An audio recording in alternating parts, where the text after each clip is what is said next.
देखिए 25 तारीख की रात को बहादुर शाह जफर मार्ग, जहाँ पर कि देश के तमाम बड़े अखबारों के दफ्तर थे, रात को 9 बजे बिजली की लाइन काट दी गई और आदेश था कि बिजली काट दो, लाइन काट दो, बंडल छीन लो।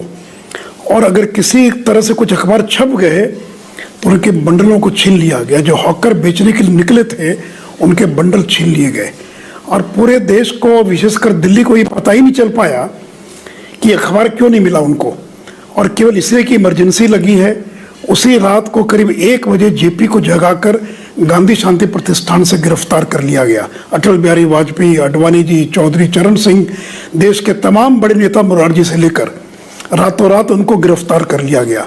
और देश में पहली बार आज़ादी के बाद सेंसरशिप लागू कर दी गई। गुलामी के कालखंड में भी इस तरह की पाबंदी कभी नहीं लगी थी जिस तरह की पाबंदी इंदिरा गांधी ने और इमरजेंसी में लगाई।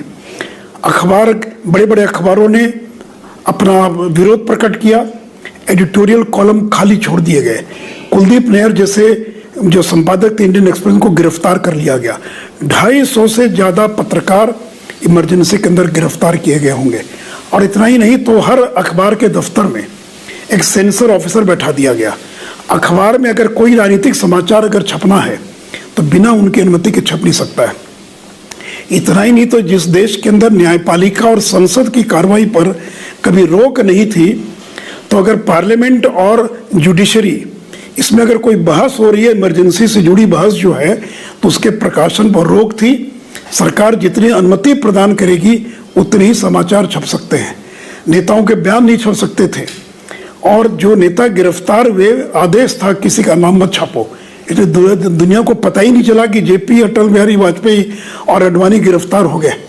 तो ये जिस प्रकार की उन्होंने इमरजेंसी लगाई इस देश के अंदर, जो व्यंग कार्टून थे, कोई कार्टून नहीं छाप सकता है।